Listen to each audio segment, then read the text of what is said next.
पुणे महानगरपालिका निवडणुकीच्या प्रचाराबरोबरच महाराष्ट्रातल्या सर्व 29 महानगरपालिकांमधल्या प्रचाराला हळूहळू वेग आलेला आहे। आम्ही 119 ठिकाणी उमेदवार उभे केलेत आणि त्याची संदर्भातली माहिती मी आपल्यासमोर मांडलेली आहे। आज आपल्यासमोर आम्ही जे प्रचार करतो आहे तर त्या प्रचारांमध्ये 18 मुद्दे आम्ही आमच्या उमेदवारांना देतो आहे आणि वचननामा तर येणारच आहे। वचननाम्यामध्ये हे मुद्दे असतीलच, परंतु याला आम्ही दिले की श्री एकनाथजी शिंदे यांचा पुणेकरांना शब्द म्हणून असे 18 मुद्दे काढलेले आहेत।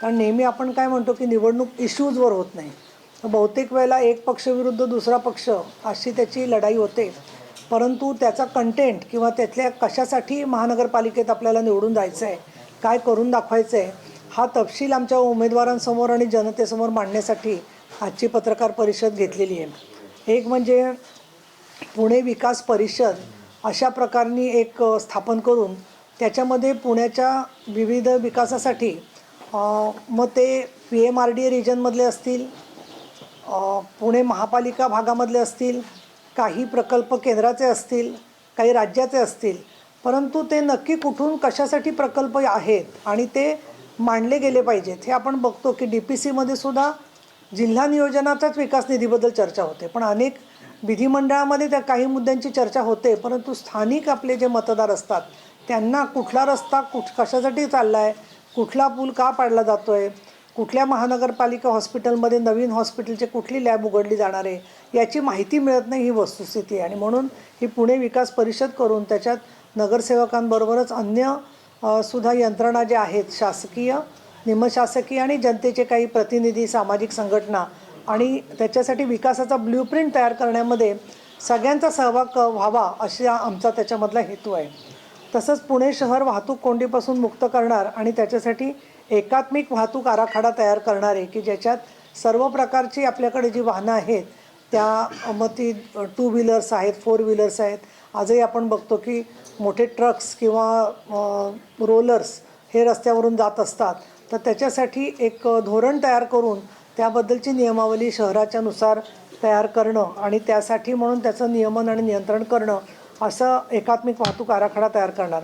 गुन्हेगारी पार्श्वभूमीला नेस्तनाबूत करून गुन्हेगारीला वेसण घालून भयमुक्त पुणे करणार। महिलांवरती अत्याचाराचा तर प्रश्न आहेच, परंतु सर्वसामान्य विद्यार्थी, ज्येष्ठ नागरिक यांच्यावरती सायबर क्राईम अशा प्रकारचे अनेक प्रकार घडताना दिसत आहेत, तर म्हणून पुणे भयमुक्त करण्याचा आमचा संकल्प आहे।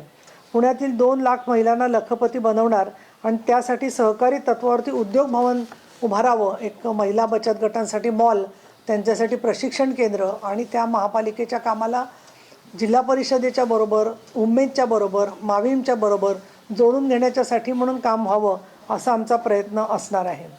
पुणे शहरातील झोपडपट्ट्यांचे पुढील 10 वर्षात पुनर्वसन करणार।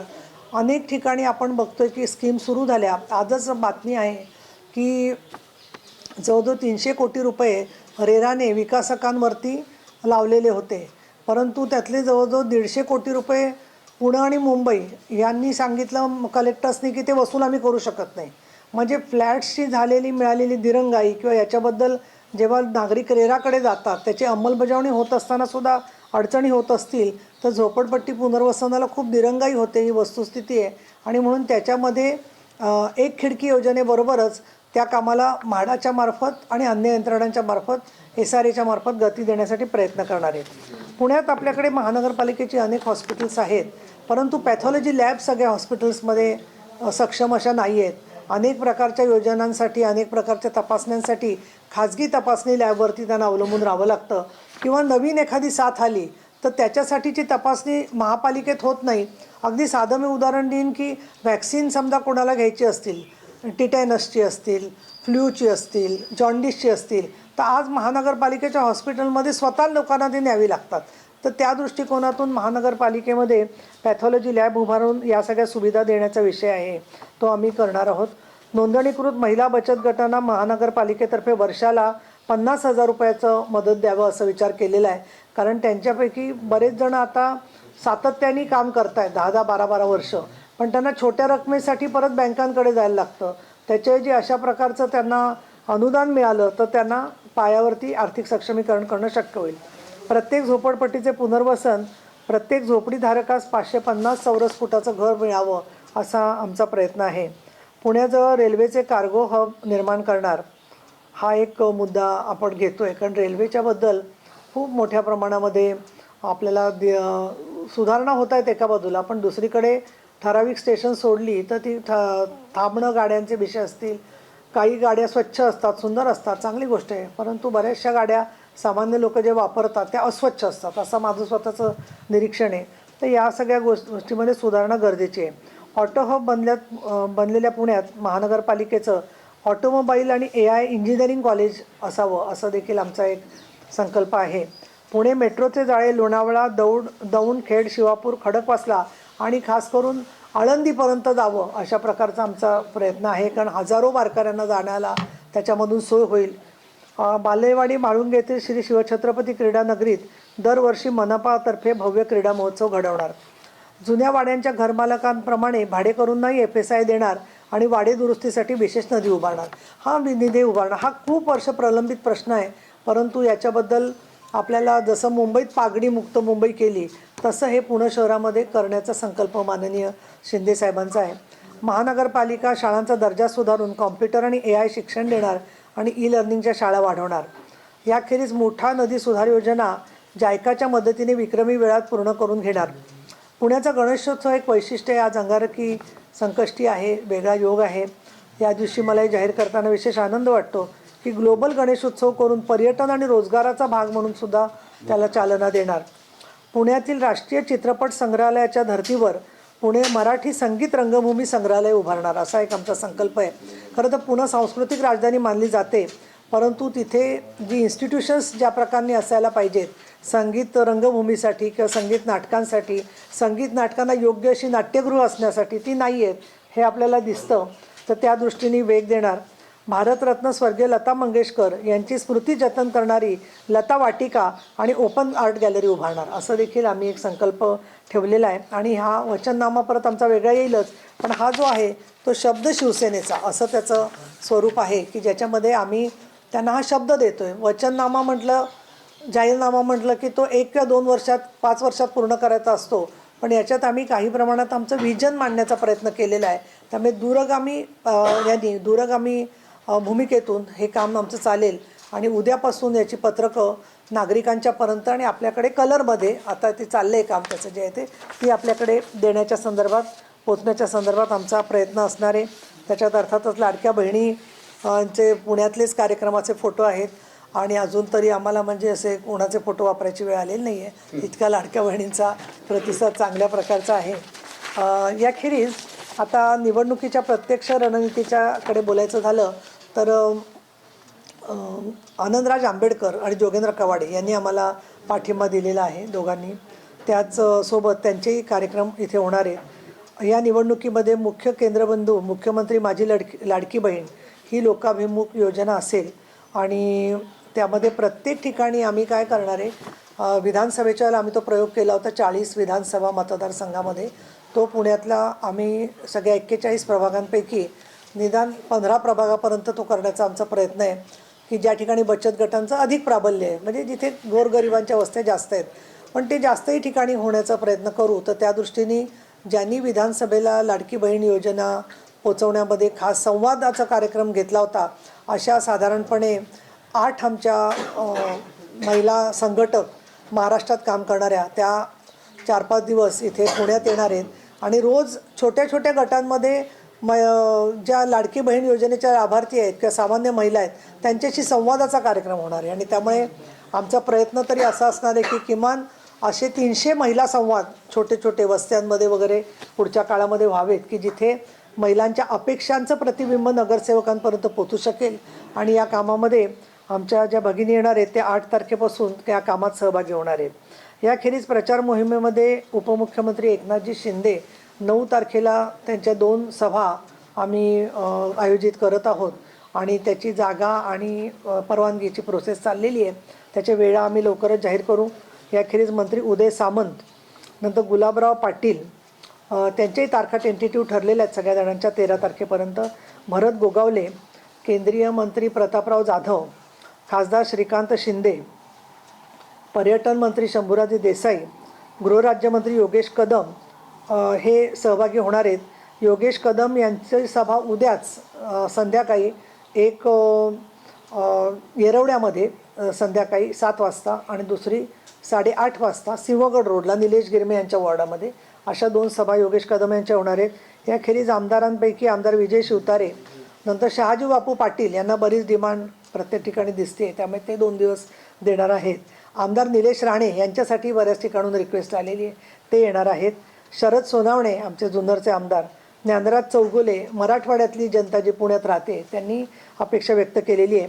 कोल्हापूरहून चंद्रदीप नरके येऊन इथल्या पश्चिम महाराष्ट्रातल्या इथल्या स्थायिक झालेल्या लोकांशी संवाद साधणार आहेत. आणि याखेरीज वेगवेगळ्या ठिकाणी आम्ही आमचे वैभव वाघ म्हणून एक पश्चिम महाराष्ट्रासाठी समन्वयक नेमलेले आहेत, तर त्यांच्याबरोबर प्रत्येक प्रभागामधले समन्वयक नेमलेले आहेत. आणि आज एक लक्षवेध नावाचं ॲप शिवसेनेने केलेलं आहे, त्याच्याबद्दलचं प्रशिक्षण आज सगळ्या प्रभागातल्या आमच्या उमेदवारांचं चाललेलं आहे. आणि त्याच्यासाठी म्हणून श्री केळकर हे तज्ज्ञ या विषयातले निवडणूक प्रचाराच्या मधले, त्यांनी आज प्रेझेंटेशन देऊन त्या कार्यक्रमालाही चांगली उपस्थित होती. किरण साळी यांनी त्याचं आणि संदीप शिंदे आणि सगळ्यांनी आमच्या संयोजन केलेलं होतं. याखेरीज रॅली, सभा, आणखीन वेगवेगळ्या माध्यमातून आमचा संवाद चाललेला आहे, तर तुमचं सहकार्य आम्हाला लाभावं. आणि आता उद्यापासून तरी आमचा प्रयत्न असेल की शक्यतो रोज किंवा 1 दिवसाआड तरी तुमच्याशी रोज संवाद आम्ही साधत राहू. धन्यवाद. थँक्यू.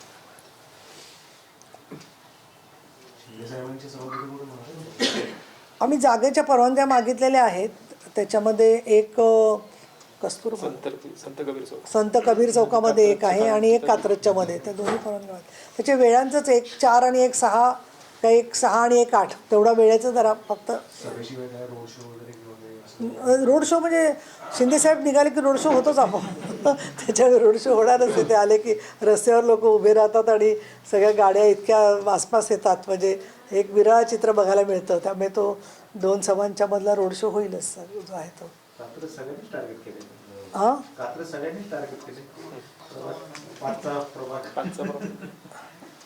ते कसं असतं, वेगवेगळ्या ठिकाणी वेगवेगळे लोकांचे असतात समन्वय. आमचा प्रमुख विरोध अर्थातच जो मोठा पक्ष आहे तो. उघड आहे नाव, सगळ्यांना माहिती आहे ते जे आहे ते. आणि पण याचा अर्थ राष्ट्रवादी काँग्रेस पक्षाचा आमचा विरोध नाही अशाचा भाग नाही आहे. नाही, सगळे उभाट आहे, बाकीचे लोक आहेत सगळेजण शेवटी विरोधी पक्ष, म्हणजे मतभेद आहेत. मी घेतलं ना, मी सांगितलं तुम्हाला स्पष्ट. त्याच्यात काय उघड आहे. आमची स्वतंत्र आम्ही लढतोय म्हटल्यावरती आहेच ते त्यामध्ये. पुण्याच्या विकासावरून 2 पक्ष जे मोठे तुमचे आहेत, तुम्ही म्हणताय ते लढतायत की पुणे विकास केला गेले 17 वर्षात, गेले 10 वर्षातले त्या सगळ्या विकासावर तुम्हाला काय वाटतं? मुळामध्ये एक वस्तुस्थिती आहे की मी मध्यंतरी मला वाटतं बोलले होते तुमच्याशी की 99 पासून ते 2014पर्यंत काँग्रेस, राष्ट्रवादी काँग्रेस आणि काही मधला काळ थोडंसं पुणे आघाडी असली तरीसुद्धा मुख्यतः बहुमत जे आहे ते काँग्रेसचंच होतं इकडे. 2014 नंतर मग भारतीय जनता पक्ष आला, तर भारतीय जनता पक्ष आणि शिवसेना एक थोडासा त्याचा भाग होता. पण तिथेही त्याच्यानंतर 2017पासून भारतीय जनता पक्षच सत्तेमध्ये आहे इकडे. त्याच्यामुळे शिवसेनेला तशी स्वतः जशी आम्हाला मुंबईमध्ये संधी मिळाली किंवा ठाण्यात जशी संधी मिळाली तशा प्रकारची आम्हाला संधी मिळाली नाही. नाहीतर आमचं एक स्वप्न होतं की बेस्टप्रमाणे सेवा पुण्यामध्ये देता आली पाहिजे आपल्याला जी आहे ती, किंवा पुणे महानगरपालिकेने आपल्या शाळा बऱ्या केलेल्या आहेत पण अजून चांगल्या कशा होतील हे पाहिलं पाहिजे. अशा प्रकारच्या भूमिका घेणं गरजेचं होतं. दुसरं मी तुम्हाला एक छोटं उदाहरण देईन, मला कोणी विचारला प्रश्न दिसला नाही आहे परंतु बघ हां तुम्ही काय हरकत नाही.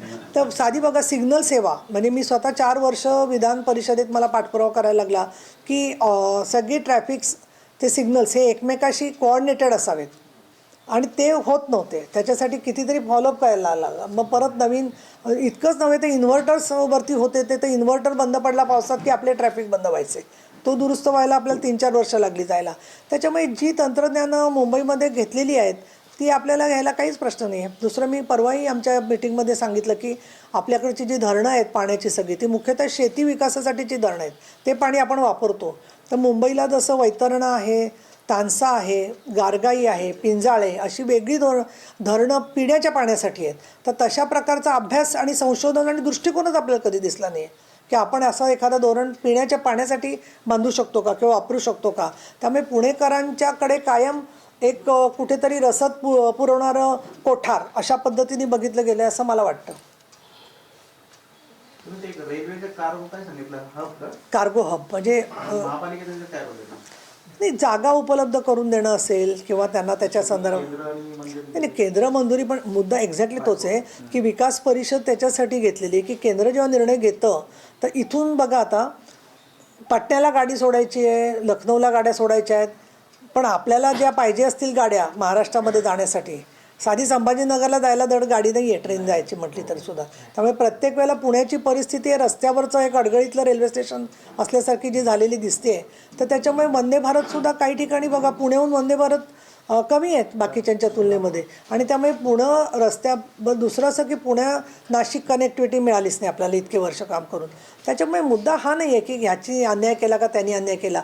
मुळामध्ये पुणं हे मध्यवर्ती होत चाललं आहे आय टीच्या दृष्टीने, बंगलोर आणि पुणं 2 शहरं.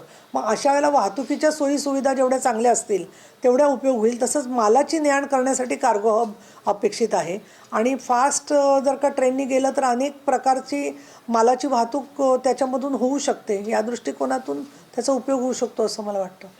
ताई, आपण जो उल्लेख केला लाडक्या बहीण योजनेचा, तर आता त्याचे नोव्हेंबर आणि डिसेंबरचे पैसे तर महिलांना मिळालेले नाही. आता जानेवारी सुरू आहे. दुसरा मुद्दा की पुण्यात जेवढे मंत्री येतात, म्हणजे जेवढे मंत्री वेगवेगळ्या कार्यक्रमांना येतात ते असं सांगतात की हे आपण केलं असतं परंतु निधीची जरा अडचण आहे, निधीमुळे असं होतंय. म्हणजे याचा अर्थ त्यांना हेच सांगायचं असतं की बाबा ह्या लाडक्या बहीण योजनेमुळे निधीची प्रचंड मोठी ही अडचण आहे. एकीकडे आपण ही व्हिजनरी योजना म्हणून मुख्यमंत्र्यांनी आणली, म्हणजे तत्कालीन शिंदे साहेबांनी, आणि दुसरीकडे एकीकडे महिलांना निधी मिळत नाहीये, दुसरीकडे मंत्रीही म्हणतात की आम्हालाही निधी नाहीये. तर मग हे एकंदरीत ही योजना पुढे रेटण्याचं किंवा ती प्रमुख म्हणून राबवण्याचं तुमचं नेमकं धोरण कसं आहे आणि त्याबद्दलचं तुमचं मत काय आहे? कोण मंत्री बोलतंय तेव्हा या लाडक्या बहिणीला सांगा, म्हणजे मग मी त्यांना विचारतो की काय अडचण आली नक्की ते. अनेक मंत्री म्हणतात आम्ही विचारलं प्रत्येकाला, पण ते त्यावेळी सांगतात साहेब ती नाही अडचण. नाही मिळतील त्यांना पैसे, काही दिवसामध्ये होईल ती व्यवस्था. नाही, संक्रांती वगैरे याची भेट नाही आमच्या, तर दरवर्षी चालू आहे ना हा निधी. एकदम थांबवलं तुम्ही काहीतरी विशेष? नाही काय आहे, काही वेळेला थोडंसं एक ज्याला आपण म्हणू काय त्यांचे KYC किंवा काही गोष्टींमुळे असतं, पण 15च्या आधी मिळतील सुद्धा. मग तुम्ही म्हणाल 15च्या आधी मिळाले असं ते गुप्त असतं. कधी सुरू करणार ते शिंदेसाहेब आणि सरकारबरोबर ठरवतं कधी द्यायचे ते, आणि योग्य त्या वेळेला मिळण्याचं महत्त्व आहे त्याचं जे आहे ते असं. साहेब, प्रत्येक पक्षाचं विजन आहे की पुणे गुन्हेगारी मुक्त व्हावं, पण तुमचाच महायुतीतला मित्रपक्ष जो आहे त्यांनी गुन्हेगारी पार्श्वभूमी असलेल्या 2 जणांना तिकीट दिलेलं आहे. तर पुणे महानगरपालिकेच्या निवडणुकांमध्ये एक विरोधक म्हणून त्यांच्या विरोधात लढणारा पक्ष म्हणून हे कसं टॅकल करणार? मुळामध्ये असं आहे की आपण जोपर्यंत कुणावरती अवलंबून नाही आहे अशा गुन्हेगारांवरती आमचा पक्ष, तोपर्यंत असे लोक समाजामध्ये वावरत असतील तर कायद्याची जागा जर का चौकटीमध्ये व्यवस्थित अंमलबजावणी झाली आणि त्याच्याबद्दलचा पाठपुरावा झाला सरकारकडून, पोलिसांकडून, लॉ एन्फोर्समेंट मशिनरीकडून, तर काही गुन्हेगारांना बरोबर निवडणुकीच्या आधी बाहेर काढलं जातं, नंतर परत अटक केली जाते. हे जे प्रकार सगळे चाललेले आहेत, तर कुठेतरी त्या लोकांना असं व्यसन घातल्यासारखं गुन्हेगारांना वापरण्याचं जे राजकारण चाललं आहे, तर त्याचेच जे जनतेने बघावं कोण करतं हे या सगळ्यामध्ये. मुळामध्ये त्यांच्यावरचे केसेस नसतील किंवा असतील तर ते कोर्टात सिद्ध होईल, त्याप्रमाणे ते व्हायला पाहिजे असं मला वाटतं. ते हे जे शिंदे यांचा पुणेकरांना शब्द, तर फॉर्मल असं प्रकाशन म्हणजे हो, प्रकाशन म्हणजे आता त्याचा आता आम्ही सगळ्यांना देणार आहे त्याचं, आणि उमेदवारांना आणि तुम्हाला मीडियाला आता आज म्हणूनच आज आधी सगळ्यांना सांगितलं ना, तो पहिला शब्द तुम्हाला दिला. पत्रकारांसाठी काय जाहीर? पत्रकारांच्यासाठी आपण त्यांचे जे निवृत्त निधी होता, नाही ते आता जे काम करतात पत्रकारांना त्याच्यापेक्षा निवृत्त जे झालेले आहेत त्यांच्यासाठी आपण निधी वाढवण्याचं आश्वासन दिलं होतं शंभूराजे देसाईंनी. तर ते मीच चेअरवर होते त्यावेळेला, तर ते डिसेंबरपर्यंत पूर्ण झालं नव्हतं गेल्या, पण मग नंतर ते पूर्ण झालेलं आहे एक. परंतु शंकरराव चव्हाणांच्या स्मृतीच्या निमित्त जे आपण कार्यक्रम सगळे घेतो किंवा त्यांच्यासाठी निधी जो आहे तर त्याच्यामध्ये एक मला दिसते की ॲक्रिडेशनच्या संदर्भातलं काही नियमितीकरण त्याचं कसं करायचं ते तुम्ही सगळ्यांनी मिळून ठरवायला पाहिजे. कारण आमची अडचण अशी होते की 7, 8, 10 संघटना आहेत मोठमोठ्या, सगळेच आमचे मित्रमैत्रिणी आहेत, कुणाला बोलवायचं कुणाला नाही, सगळ्यांना बोलवलं तर एकमत झालं पाहिजे सगळ्यांचं. तर त्या दृष्टीने तुम्ही त्यातला तोडगा काढून सर्वमान्य दिला तर पुणे श्रमिक पत्रकार संघावरती तर खास मैत्रीची भावना आहे. तुम्हाला जागा संदर्भामध्ये त्याचा निवडणुकीशी शून्य संबंध आहे, परंतु एक चांगल्या प्रकारचा विसावा मिळावा, अभ्यास करायला जागा मिळावी, कुटुंबावर जाता यावं, असं फार थोड्या ठिकाणी शक्य झालेलं आहे. पण ते तुम्ही सकारात्मक भूमिका असल्यामुळे शक्य झालेलं आहे. त्यामुळे कुठल्याही दबावाखाली न येता सुद्धा पत्रकारांचा विकास होऊ शकतो असं मला वाटतं.